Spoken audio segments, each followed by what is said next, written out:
Welcome to Insider's Guide to Energy EV series. I'm your host, Chris Sass, and with me is my co host, Neil Riddell. Neil, what an exciting episode we've got planned today.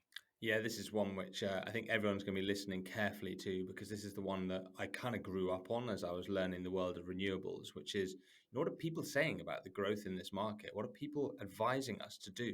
What are the analysts looking at? And what can we expect in the future? Well, I'd like to know answers to all those questions. I can pontificate, as I like to say, or you might bring our guest on and we could just kick this off and dive right in. Yeah, so today we're speaking to Corey Cantor, and we're going to dive into the world of where the electric vehicle transition is happening in the US. And for me, this is super interesting because the US is a bellwether for many markets. So I'm excited to hear how things are going over there on the other side of the channel, on our rainy little island, the UK. We look across there. So, Corey, can you tell us a bit about how the transition's going and who are you and what do you do? Yeah, thanks, Neil, and thanks, Chris. Really great to have to be on here today talking about one of my favorite topics, which is the EV industry and also in the U.S. So maybe first a little bit about what I do. I work at a research firm called Bloomberg NEF, and we are a kind of clean energy market transition research division within the broader Bloomberg. NEF was originally a kind of clean energy research firm over 10 years ago that was acquired by Bloomberg. And so there are a bunch of teams that cover aspects of the energy transition, everything from solar, wind, and electric vehicles. And so we write research reports, we talk to folks in the industry, and we cover very specific, super deep, niche topics.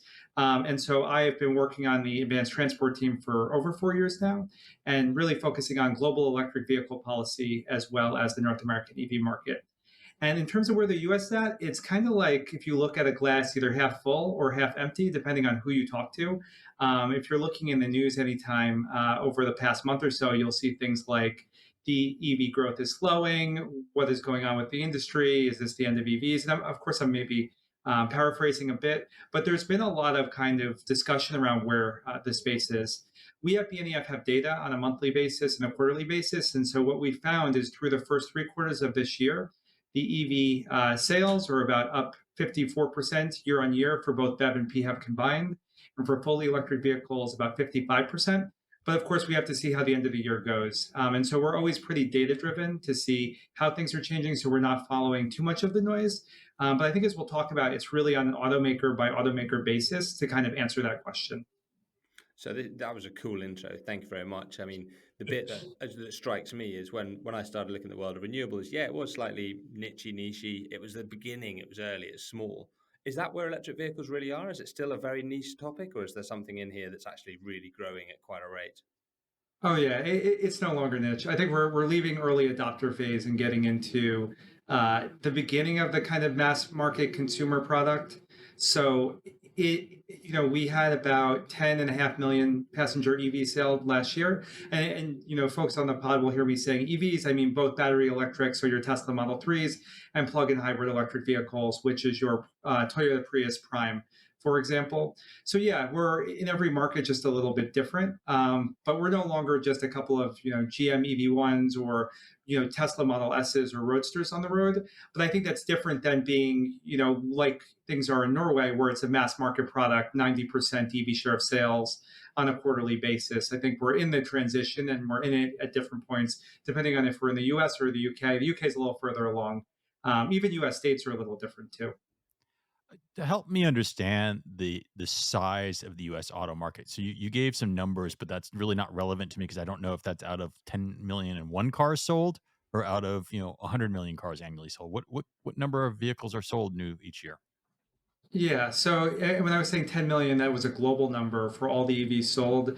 In the US, what we're going to see this year, for the first time as of September, the US market hit about 1 million passenger EVs sold. Um, each year in the US market, there's about 14 to 16 million passenger car sales for new vehicles.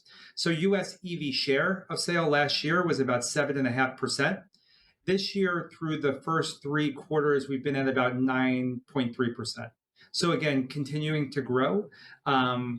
We expect by the end of the year it could be anywhere between 9.5 to about 11%. We'll see how it kind of ends up. Fourth quarter is usually pretty big, but it's been so reliant on Tesla, for example, that it's a bit more challenging to say how is every automaker going to do, and really, it's will Tesla hit its targets or not? And of course, they're doing everything to make sure that they do. So those numbers are really interesting because actually they're not too far behind where the UK's been recently. We've seen a bit of a slowdown in the market due to global recession, buyer behaviors, cost of living, etc. Are you seeing the same impacts in the US with the economic climate impacting the purchase of new vehicles? I think the difference between, so for the UK, we have EV share of sale closer to 22% as opposed to that kind of 9.3%. I believe 22% in the first half of the year, or it might be the full year 2022 numbers. Either way, how you slice it, in the US, I think you don't have as affordable models as you see from some of the European automakers. Yet, really, the Tesla Model 3 is your kind of, or the Chevrolet Bolt by GM are your biggest mass model EVs. So in general, the biggest concerns for the US has been public charging infrastructure and upfront cost. A little bit different than the UK. I think you guys are further along on the transition and then running more into, maybe the cost of living concerns. I don't think that's been as big of an issue in the US. Inflation was high, but I think all vehicle prices have gone up by quite a bit. Um, so we're a bit earlier. I think if we were at closer to 25% or 30% and we stagnated at that point, then maybe you could say that there's more at play. But really, the model availability only started improving over the past 2 years. And most of the premium EV models on sale here are still above $45,000 before a tax credit. So what does this mean then, I guess, in terms in the US? It seems like they're kind of a political hot potato sometimes, EVs. Some people see Mhm. that as a political statement as opposed to a method of transportation. Are you seeing that in the media and in the take of what's going on? Or is the downtake just simply a reflection of interest rates? Well, you might be aware, Chris, we have a presidential election in 2024. So I think there is an element of this that will be increasingly political. Or I led a research note that we put out in September looking at US state EV markets. And as a part of that, we did a kind of correlation test between EV fleet share. So not the share of sales, but the overall EV stock of the car population and the Biden vote share in 2020. And there was a positive correlation with that. It wasn't a kind of one-to-one correlation, but it was a stronger correlation than median household income in the state. So states like California, obviously high Biden vote share, or blue states did quite well, but it wasn't a binary. There were states like Florida and Utah that are fairly Republican states that are also fairly wealthy states that did have higher levels of EV adoption compared to their red state peers. So the answer is yes, but with the caveat of there's a lot of EV growing to do across the board. California in the first half of this year saw 1 in 4 cars as electric. So there still is plenty of the market to go at before you even start running into that political problem. That again is something that we're seeing in the data, but the market can also change. The EVs can become cheaper. I think in the next year, though, you'll see a lot of politicization of EVs, given who the likely candidates are for the Democrat and Republican parties. And then is it a political statement or not? I know in the media, you mentioned it in your intro, and I see it here living in DC in the Yeah. papers that the auto manufacturers, be them GM or, traditional auto manufacturers seem to be a little displeased with the take rate. So they tooled out for 2023 to produce some number of EVs. And at Mhm. least if I'm to believe the mainstream press, 2024, they're reevaluating their EV strategies, or at least near-term EV strategies. So is this a reality? Yeah, I think when you look at GM and Ford, they've both pulled back, right? And I think when you look at the data, the reasons that they have pulled back might be different. I think for GM, the struggle has been around the Ultium battery buildup in their facilities. If you look at models like the Cadillac Lyric, where they've had a high number of pre-orders and consumer interest, they just haven't been able to pump out batteries at a volume to get to the customers who they already have. And then when you look at other vehicles that GM buyers may want, like the Chevrolet Silverado EV, or the Chevy Blazer EV or the Chevy Equinox, they've either delayed them or released higher cost trims. So you look at the Blazer that they have originally when they were advertising it or talking about it, they said, oh, the first trim is going to be about $45,000. Then when it comes to actually putting out the Blazer EV, you're now looking at 56 thousand dollars, and that's before you even get to before you even really see you know the dealer markups and that kind of impact that we can talk about. With Ford, I think they have the Mach-E out and they have the Lightning, and I do think that some of the Lightning numbers have been, uh, not at the level that you'd want to see if you're Ford. I think that's probably my biggest concern looking at their market strategy. The Mach-E has had some pretty good months. So we'll see how the last quarter goes, but you can see that's why they're making these decisions. I don't think it's like they have a bunch of models out at high volumes that they're struggling to sell. It's either a higher upfront cost than they had promised, or not being able to meet the volume that they claimed that they were going to be able to. Less on the consumer, more on them. So, Corey, can I take you back to the question you made about affordable models in the US? Why do you think that US car manufacturers haven't produced more affordable models? What's going on? Yeah, so Neil, one thing that we do at BNEF is we really look at the kind of price volume of everything across the kind of, I'd say, auto sector. And really, once you get below $40,000, you really do unlock about half of the annual sales market. So about 7 million of that 14 million units. So again, automakers are trying to follow that Tesla strategy of start towards the more expensive models and over time lower it as you rail up kind of economies of scales. Um, and so, to date, no one has fully emulated. Even if you look at Rivian, for example, if you just look at another startup, they started with vehicles at that $70,000 to $80,000 price range, and they're hoping to kind of move down the kind of EV price range over time.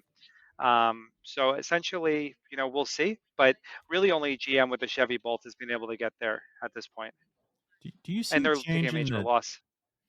is there been a change then in like the share economy or whatever? So, with Ubers and folks like that. I mean, when I go to cities now, I do get picked up in electric transport. So is that helping drive this transition or not? Because I mean, are people using these? I mean, definitely in New York, I've been picked up in plenty of electric Ubers. Yeah, and you have a Revel whole company dedicated towards electric vehicles in New York. You have Lyft and Uber with pretty aggressive 2030 targets. And it's interesting, every time I get into an Uber, this is less BNEF data, more anecdotal. I always ask people what they think, and sometimes it's a can of worms you didn't necessarily want to open because some of them love it and love the kind of experience.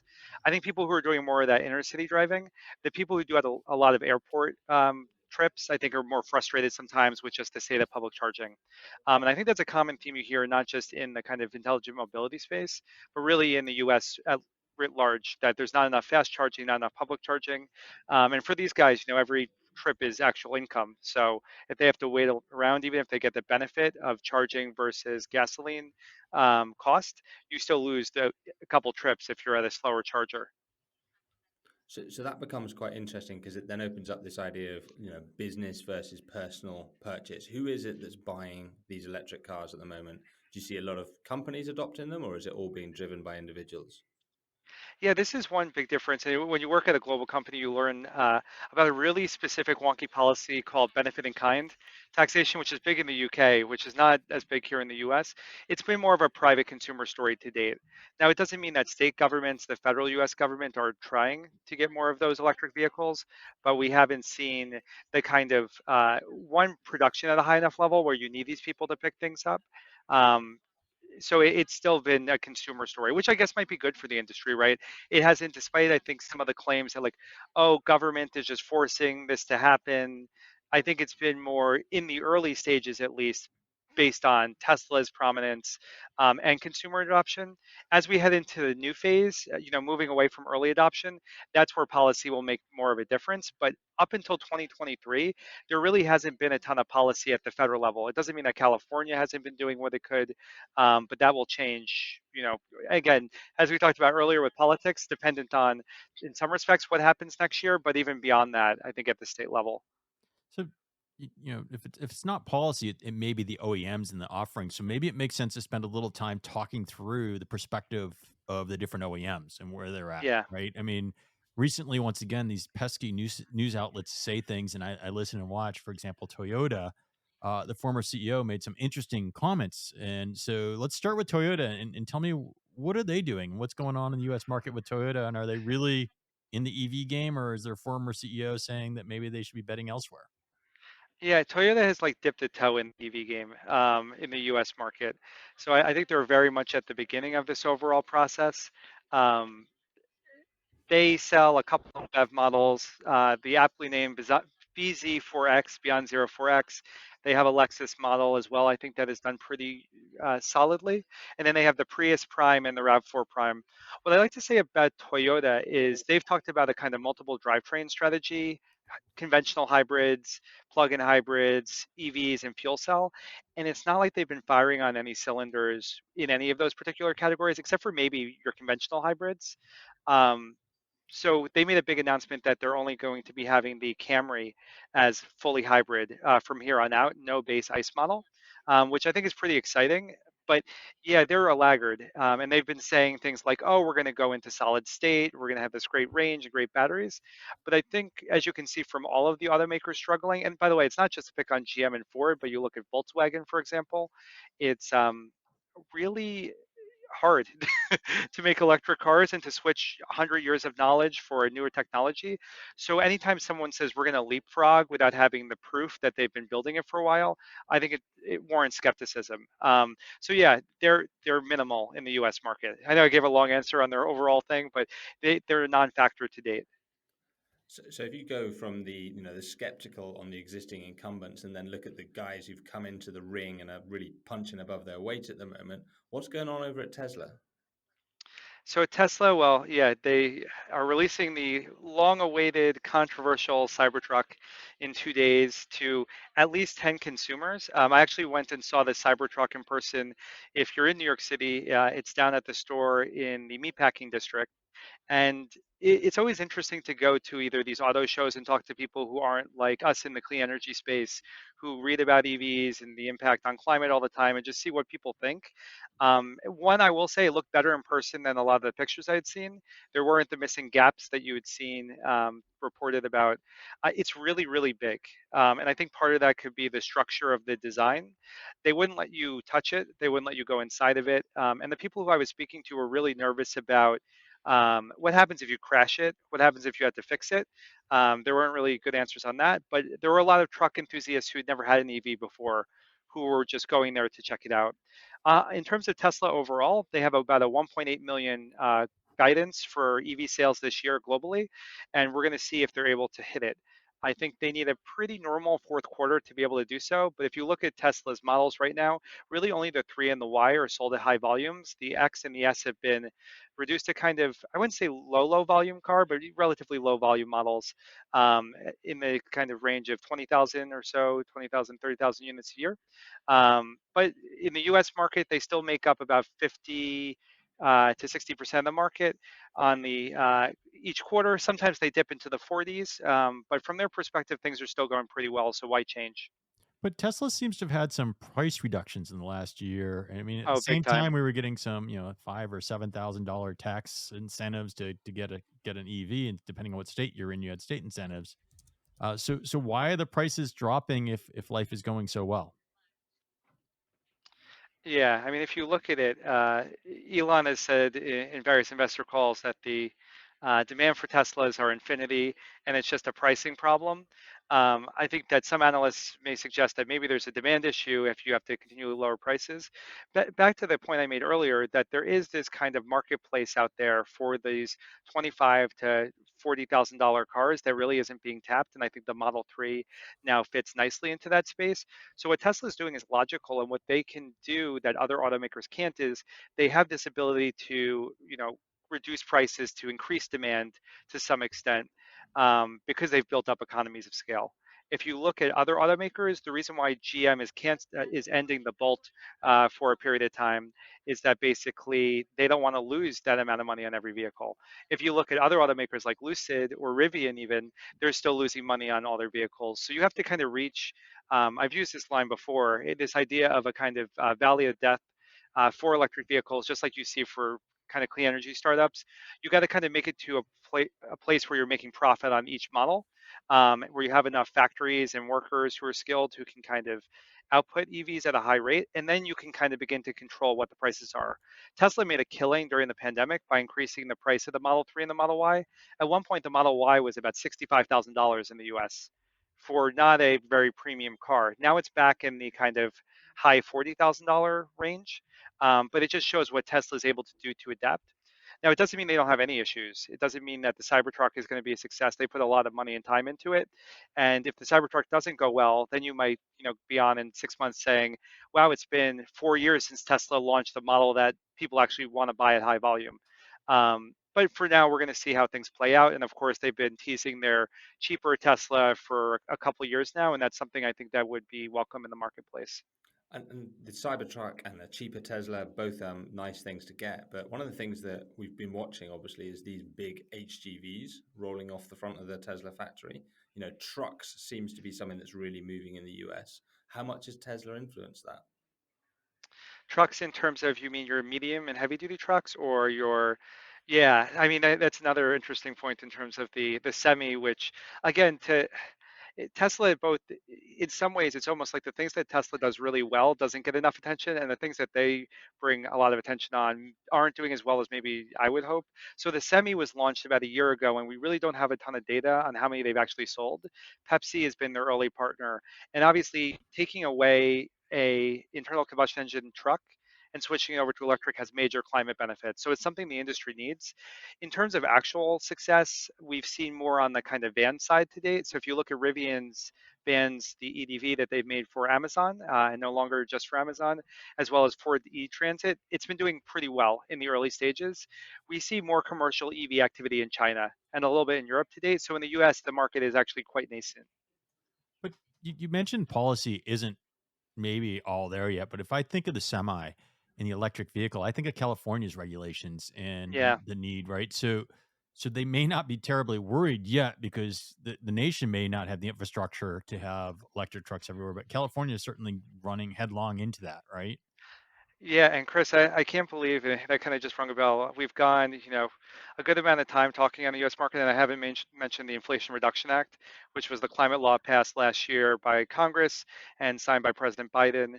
And really, on top of the $7,500 tax incentive that everyone is kind of familiar with because it impacts your own EV purchase, what people actually know less about is something called the commercial EV tax credit. And so what that is it is $7,500 if you're buying a kind of passenger car, but for certain vehicles, particularly those kind of long haul trucking, it could actually be up to $40,000 or 30% of the cost of the vehicle. Again, there aren't a ton of long haul trucking EVs that are being built, but again, it's really to incentivize the market over a 10-year period to, create companies that go after that particular segment. And really begin to address that kind of commercial vehicle space. Also applies to those Amazon Rivian vans too. Again, every vehicle is going to get a different amount of the credit, but that's where policy does make an impact. And that's on top of what California and New York State do, which are vouchers for those longer haul trucking um, EVs. But again, we are so at the beginning of that there's a couple companies with targets, and not even enough to where we can say we have definitive findings beyond they need more charging infrastructure. Which again, if I can't make this clear enough, it's like the U.S. charging network has a long way to go, whether you're talking on the truck side or the passenger side, and that's why you're seeing billions of dollars in investments announced. But of course, you want to see the actual charger build out. And what we found at BNEF is that even of all the NEVI funding, the National EV Infrastructure funding, which the folks who follow the space, that's the $7.5 billion package that Congress passed now 2 years ago. And of that 7.5 billion, 5 billion are in the NEVI program. Only 3% of the 5 billion have actually been awarded to charging infrastructure operators. And some of that is because you roll it out over multiple fiscal years, but other reasons for that is basically the states have moved quite slowly. So if only 3% has been awarded, I'd be surprised if there are very many chargers that have been built at this point. When I've spoken to reporters on that particular funding pot, they think that the beginning of next year is when you'll start to see an actual difference of chargers being built out. It's slow so you don't have mistakes made, or maybe duplication, and maybe to some extent it could be a good thing because you didn't have there's been a debate around Tesla's charging type versus CCS, the combined charging standard, so maybe you won't duplicate as much effort, but on the other hand, charging installations have been quite slow in the US compared to the Netherlands or China, other kind of major EV markets. Yeah, I'm a total charging geek, so it's an absolutely crucial pillar in that ecosystem of helping people get confidence to buy EV. What do you think slowing people down? Is it the other companies there that can deploy this capital? Is it the regulations at a state level? Is it availability of hardware or availability of grid connections? We spend Oh my God. all our time complaining about grid connections here in the UK. Do I have like an all of the above option? Because I think that is the actual answer to that. Yeah, it's permitting it. It's the grid interconnection. It's the fact that outside of Tesla, which again we just spent a little bit talking about Tesla in the passenger space, I think their charging success has been undercovered in terms of the amount of fast charger build out they have here. If other charging companies don't kind of step up, they could have, and I definitely have said this before, so I'm not going to get in too much trouble. ExxonMobil potential of being known as even more so than an EV company, as an EV fueling company.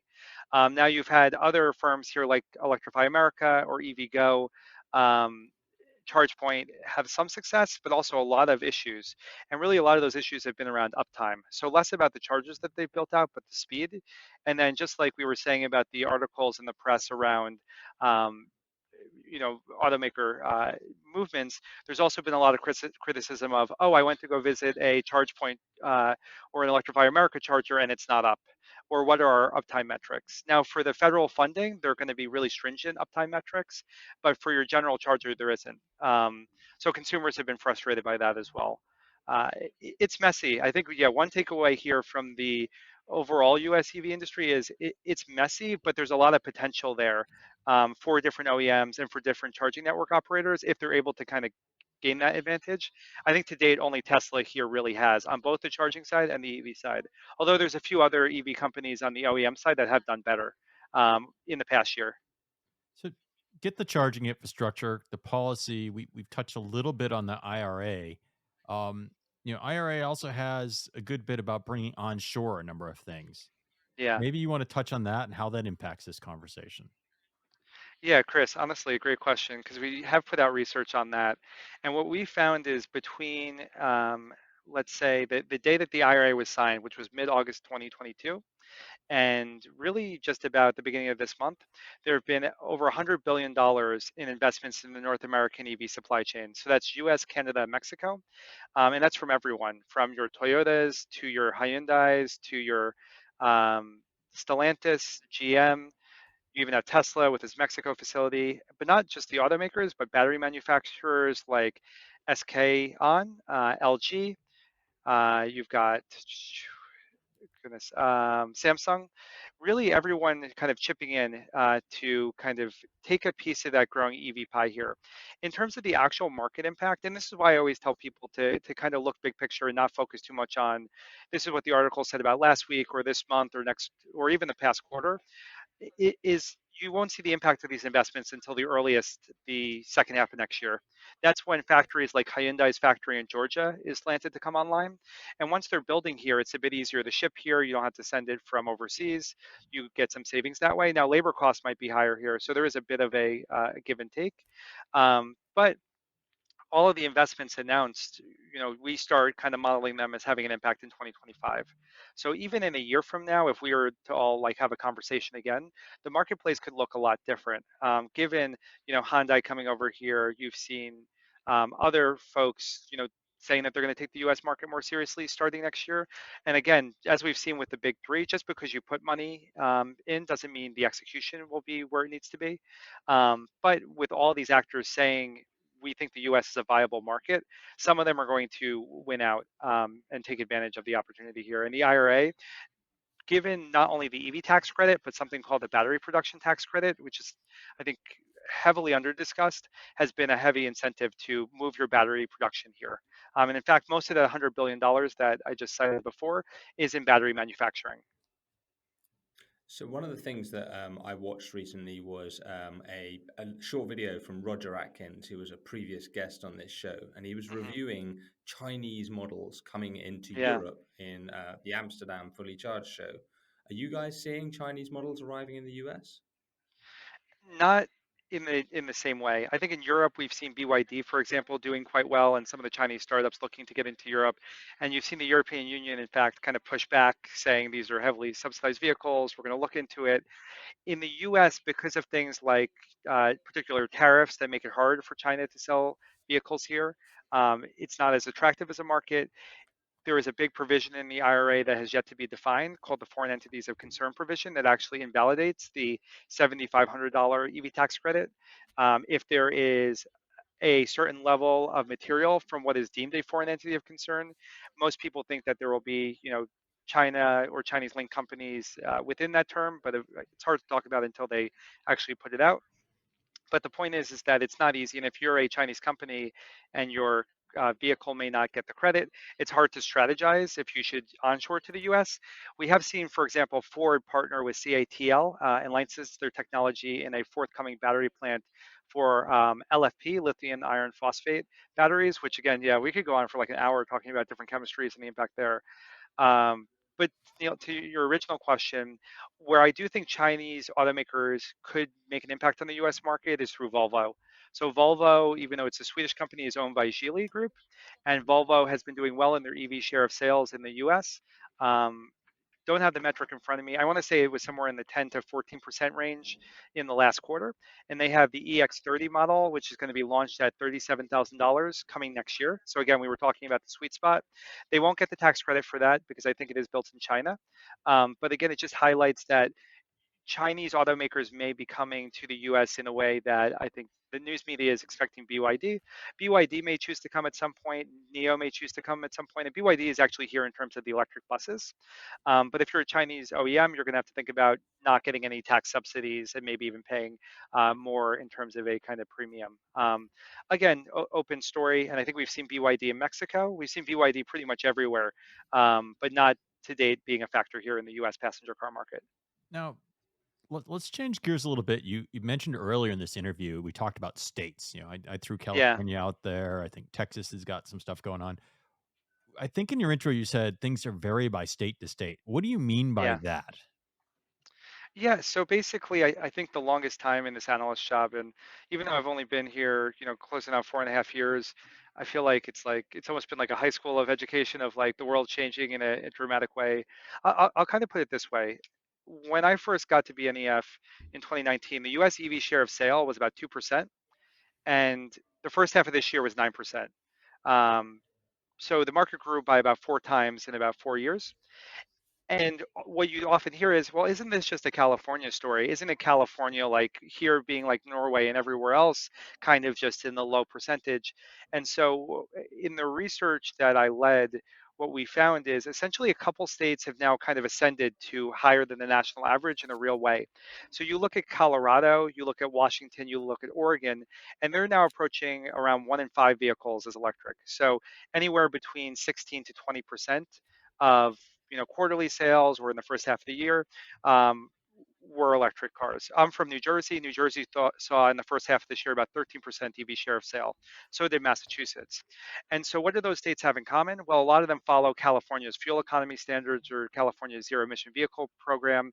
Some states like New Jersey and Massachusetts are also kind of signed on to California's target for 2035 phase out of purely gasoline car sales. So what is called advanced clean cars too.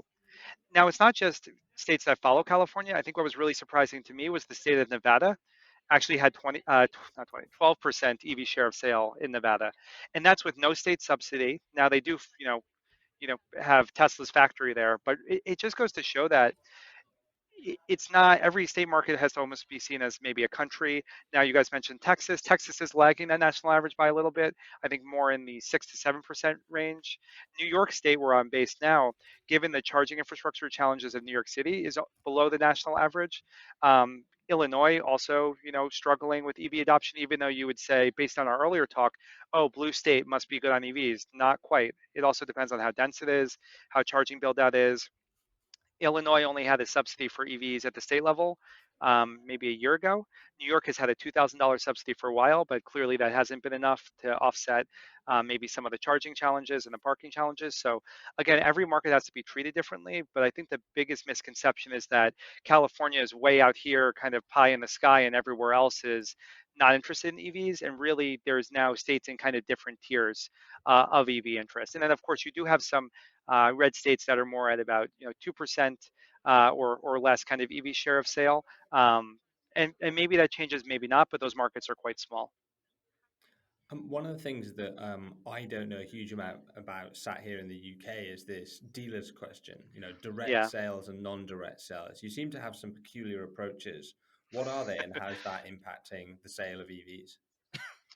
Yeah, and honestly, to make it even more complicated, different states have different dealer laws. So in some states, for example, Tesla can sell directly to consumers. In other states, they're really restricted. And some states, Tesla even has a carve out where they can sell directly to consumers, but Rivian and Lucid can't.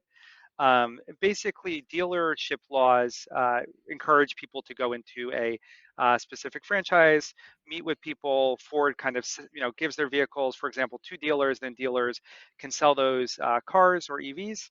They also can do your maintenance. So, in the kind of platonic ideal of a dealership, the nice thing about it is who can repair your car. You know who you can go to. Um, in the kind of, I'd say, more challenging part for not only the EV transition but use of dealers is that they can mark up the prices. They can be quite opaque. When you're buying a Tesla online, you see $45,000. Yeah, you'll have taxes, but you kind of know what you're getting yourself into. With a dealer, you can go to one dealership. It can be a completely different experience than another dealer. And so with the EV transition, a lot of people's first kind of, I'd say, experience with any car purchase is going through a dealer. And if they're not EV educated, if they don't have EVs that they want to kind of sell, it can really hold up a consumer who otherwise may really want to go electric. Or things like, oh, like it can't charge in a certain way, or oh, not kind of explaining mileage. What Ford is trying to do is do more selling online moving forward. Um, Ford is certifying some dealers as kind of EV specialists and requiring them to install chargers. Of course, there was news out just over the past couple of weeks that Ford has rolled back some of those requirements, but you can see what the idea is here, which is to really make sure that dealers are invested in this EV transition. I think it just adds another hurdle for the US OEMs or OEMs trying to play here if they want to see EV adoption take off. Um, we didn't even get into unions, which is a whole nother conversation given the UAW strike. But I think in a big picture, both the US is kind of a weird market. You can see why Tesla has done fairly well here. And I think dealers as an agent, which is moving towards those more online sales, and dealers playing still an intermediary role, but in a different way. No one has shown the kind of success of doing it to date. So again, it adds some additional costs. It doesn't mean it can't be done, but we were already talking at the beginning of our conversation about the upfront cost of vehicles across the board, and dealers, are increasing that upfront cost. So yeah, you may see that Chevy Blazer EV with an MSRP of $55,000, but when you walk in, you don't know what you're necessarily paying for until you actually get the contract through a dealer. But I think that makes it more of an uphill battle for legacy US auto Yep. manufacturers, right? Because if you look at how strong the dealership networks have been and the way it's been created and state by state with some of the legislation of using dealerships are, they can't just break those contracts and get out of them, right? They can't just decide tomorrow that they no longer want to have dealers and they're just going to open up a showroom in every mall and have it next to the Tesla. Not even dealership because Tesla, most states won't let you call it a dealership. It's a showroom, I guess, or whatever they call it. Um, Yeah. do you see legislation or are you seeing a change to that infrastructure to allow that break to take place to remain competitive, or maybe it's forcing the other guys to have the same table stakes? And Chris, I think you're in DC. You can say as well as me. From my recollection, I used to be a U.S. Senate staffer. The other dealers are a pretty strong lobby organization, so it's not something that they necessarily would want to upend and change. And what I will say is it'll be interesting to see moving forward what tack they take. The California New Car Dealers Association has a great publication they put out every month on the changing California market.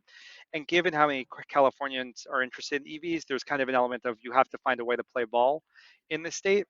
So I'm curious if more places will follow that kind of California model and have to change, or if they're going to be a kind of roadblock. I think it's an open question. One of my colleagues on the EV team here at BNEF has put out great reports highlighting the additional cost that dealers do put on EV adoption. And in my research note on states, you do see states with direct sales as having higher EV adoption than those that have a ban on it. But again, we are in the early phase of transition. I think when you add everything up, Chris, you could see why the legacy automakers are struggling both on the buildup of production side all the way to actually selling it to consumers. And really, we need to see moving forward how things change. Um, every quarter is different. And to date, really only Tesla has cracked the code. But you could see why if you're a GM, Ford, and Stellantis, that you really need to. I thought coming into the year that 2023 would be a year of progress. I think I walk out personally with more questions about those three than I came in. But you really need to see progress in 2024. And whether that's figuring out some of these dealer questions, lowering upfront cost, or having more EV volume output, um, you know, you have to kind of show that you're able to bridge that gap. I'll kind of close in saying there aren't too many legacy OEMs who have, fully transitioned to being electric. You now have a bunch of targets that are going to come into play starting in 25 to 2030 to 2035, and not targets that policymakers have made. These are often automaker targets. I mean, it's been a couple of years, but GM did say that their aspiration is to go all electric by 2035.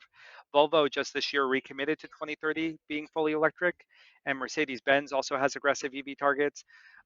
So again, this isn't Corey Cantor, the analyst here, saying, you know, automakers, you guys got to do what's good for climate. It's they have said to their shareholders and stakeholders that this is their goal. So as we head into the back half of the decade, a lot of the work and success there is going to be built on the efforts and impacts that these automakers do through their decisions this year into next year into 2025. This has been a fabulous little journey through what's going on the other side of the pond. From where I'm sat, it sounds like you've got growth. You've got quite widespread growth. It's not there down at a particular state. There's some challenges, but there's also a policy and regulatory environment which seems to be generally quite supportive of this transition. So thank you hugely for the update on where you see this market going. Yeah, thanks, Neil. And I'll add that there's a big opportunity too, because if the big three don't fill in the space, for example, it could be Hyundai Kia. If Hyundai Kia doesn't fully fill in the space, it could be Volvo, it could be Rivian. I think Tesla's put enough pressure on this market where, yeah, if Tesla didn't exist at the level that it does, maybe you could say that the policy alone isn't enough, but now other people will eat the market share. And so the question isn't if there will be a US EV transition, it's just how fast will it actually occur and who will benefit from it. Awesome. It's been an amazing episode. Thank you, Corey. Thanks for your time. We Yeah, look thanks, Chris. we look for our audience. We hope you've enjoyed this content. We've tried to get a little bit of a balance. The next few shows, you're going to see more of a US perspective on the EV market. We've done quite a bit about Europe and the UK. So as we keep producing this series, expect to see more. Don't forget to subscribe to our YouTube channel, follow us on YouTube, follow us on LinkedIn, and share us with your friends. We look forward to seeing you again next time on the Insider's Guide to Energy EV series. Bye bye for now.